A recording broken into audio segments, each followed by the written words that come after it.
Hi guys, I'm Trish and this is my faddish. If you hear galloping in the background, that's just my daughter's cats. Foster fails, the 11th and 12th cats that I've fostered, and she fell completely, utterly in love with them, so she's adopted them. Anyway, that's not what this video is about. I made a post yesterday on my faddish on Facebook. I'm pretty sure I've already got a link in the description box. I haven't made a video for so long, I can't even remember what I'm doing.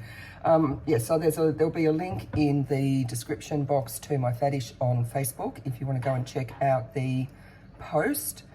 If you watch this video, like, you know, way down the track and I've made other posts, just go to the side-by-side comparison photos album and you'll see it's a Christmas photo comparison between 2009 and 2023.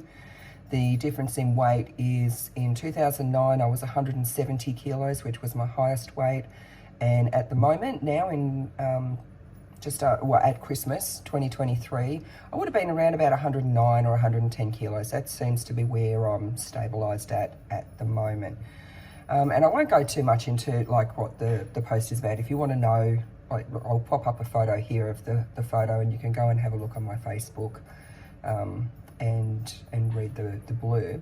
But in the blurb I mentioned that I'm happy being stable at this weight. I'm happy that I can maintain at this weight without having to be obsessive about what I do and don't eat. So I'm concentrating. It doesn't mean that I'm just, you know, going free for all and eating shit all the time. I'm still trying to eat as healthy and eat as much nutritious food that fuels my body in a healthy way as possible. But if I bust out and I eat crap, I'm not beating myself up over it. And that is, it's a happy medium for me. I do, you know, 110 kilos, I'm still obese, and I did get down to a much lower weight. But as is the go most of the time when you have weight loss surgery, no matter what it is, you do drop a lot of weight and then you gain some back. And that part is really, that's a real mind fuck, that you will gain some, most people will gain some weight back. I don't think people are adequately prepared for that. I kind of was, I knew it was going to happen, but it's still difficult. So I'm happy where I am at the moment, because you've got to put it into perspective. You know, I'm 110 kilos. Yes, if I were like a normal person who'd never been super morbidly obese, that is a lot. That's a high weight. And there's plenty of people going and getting weight loss surgery at this weight. But yeah, when I put it into perspective, I'm not 170 kilos anymore. So I'm still a success story. I'm still much, much healthier. You know, I've just recently had all my blood tests done. It's all fine. I checked my blood pressure at home recently, because last time I was in at the GP's, it was a bit high. But I have been under incredible stress the last couple of years, like incredible stress, but I will save that for another video. I don't want to dirty this video with what I've been going through. So I told my GP that I would monitor my blood pressure at home, and I am obsessed with my health, so I do have a blood pressure monitor at home, and it's back to normal. It's fine now because a lot of my stress has been alleviated. But yeah, in the post I made, I talk about having that balance between my mental health being healthy and my weight health being healthy, my BMI, although I don't really like BMI. So yeah, there's that balance I try to keep between my physical health and my mental health, and being 109, 110 kilos is that balance for me. I can lose weight. We've established that I can lose weight. Maintaining is hard. It is very, very hard. So at the moment, even though a lot of my stress has been alleviated, I'm still trying to get myself back to baseline with my mental health, with my fibromyalgia, with my fitness, my strength, everything. I've been barely going to the gym. I went 2 days ago for the first time in 10 days, and prior I'd had like about 2 months off. I was just, I've not been in a good place. So I just wanted to illustrate what I mean about looking after my mental health as well, and not being obsessive, because for me to lose weight I do need to be obsessive, and I can do that. That's how I lost all the weight, by being absolutely obsessive to the point of being mentally unwell with it. If you look up orthorexia, you'll see what I mean, and I'll pop the word up so that you know the spelling of it. Now, here's just one little example of what I mean by obsessive, right? I drink coffee. I drink the Nescafe sachets because and this isn't an obsessive thing, this is just a weight management sensible thing for me to do, because I know what I'm like with food. I buy the sachets because they're portion controlled, and because if I were to make a coffee from scratch, right, I would gradually put more and more and more coffee in it. I would gradually, because I can't drink coffee unsweetened unless I drink it black, and I don't like drinking black coffee a lot of the time. So I'd have to put sugar in it. And I know that I would start off putting a 1/4 teaspoon in, and that 1/4 teaspoon would turn into a 1/2 teaspoon, and 1 teaspoon and 2 teaspoons. So that would creep up. Plus I'd also have to have milk in it. I don't like oat milk in coffee, unless it's like an all oat milk coffee. So I'd have to be putting regular milk in. That doesn't agree with my tummy anymore. So I buy the sachets, it's portion controlled, easy. Not terribly economical, but it's what works for me. Now I buy the Nescafe sachets, and I buy a range of them. I buy some decaf ones, I buy some 98% sugar-free ones, I buy some like iced latte ones that I make as hot. So I buy a range across the board so that I've got variety. Now, when I buy the salted caramel ones, or the caramel latte ones, I buy the 98% sugar-free ones. If there's a 98% sugar-free one in a flavour that I like, I buy that instead of the full sugar version. It's just a healthy little substitution that I can make that I don't get obsessive over, and it's just a healthier choice, right? So it's like if you feel like pizza, you're going to be better off to make your own pizza, because you can control what you put on it. You know what's on it. It's going to be healthier. You can put healthier ingredients.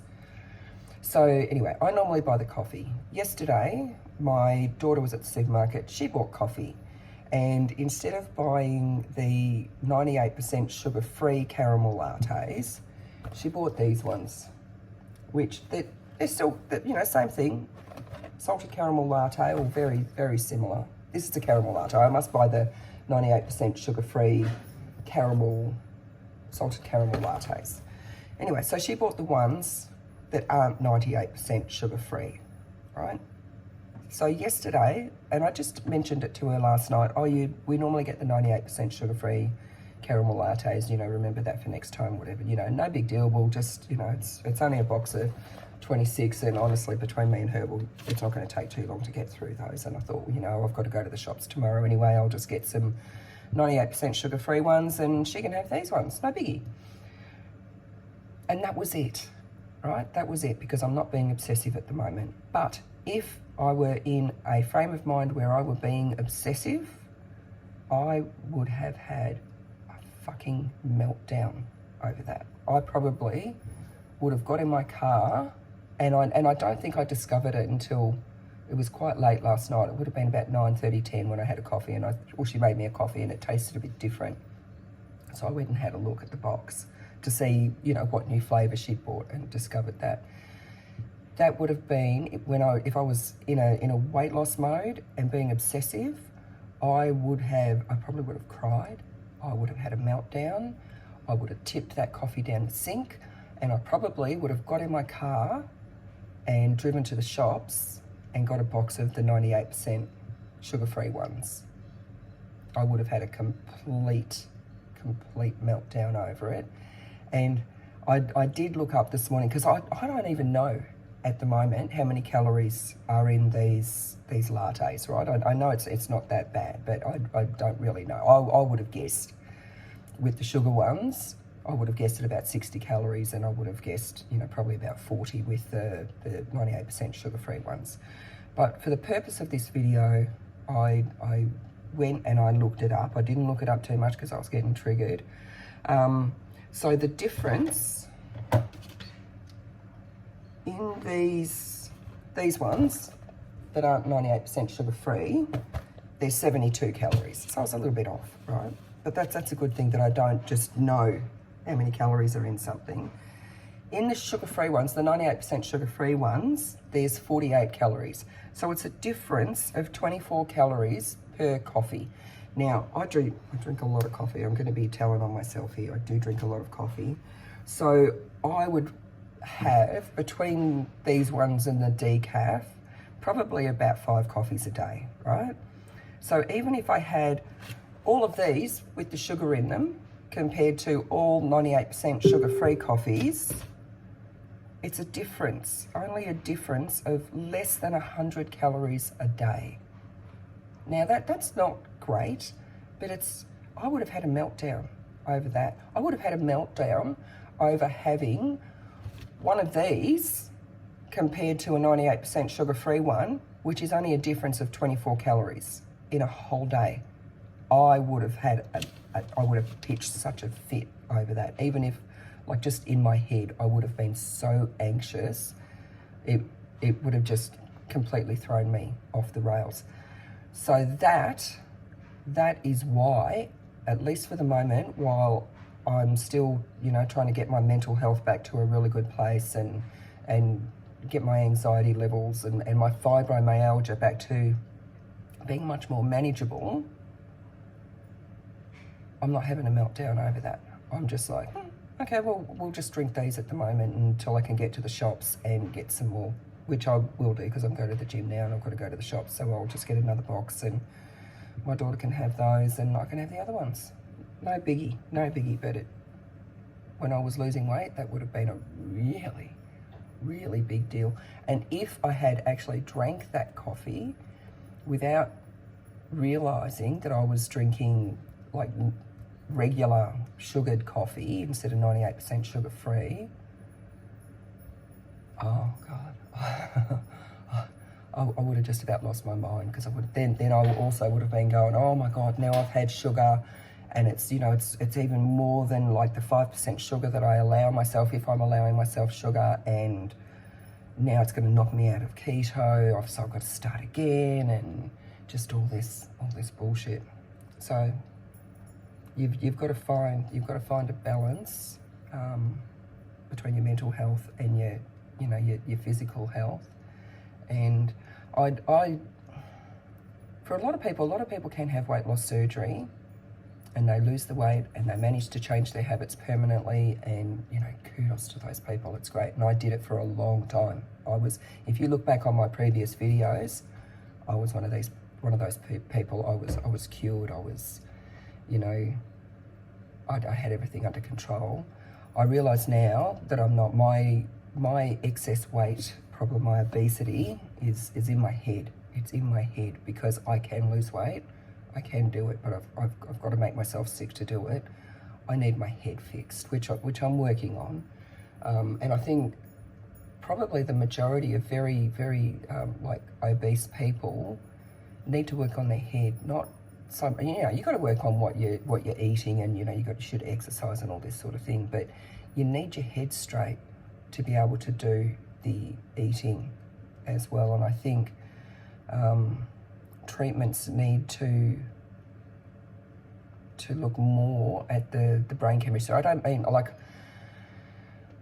psychology and therapy, those sort of things can help a lot with healthier eating, but I'm talking about like the chemistry inside your brain with the hormones that make people like me just obsessed with food and eating and what can I eat, how much can I eat, when can I eat again, and just those obsessive thinking all the time. And I think it's kind of like an addiction, I guess. So like people who are drug addicts or alcoholics or addicted to whatever they're addicted to, just think about it all the time. When can I get it again? How much can I have? How am I going to get it? And it's the same for me with eating. It's an obsession, and I think it's driven by hormone dysregulation. It's as simple as that.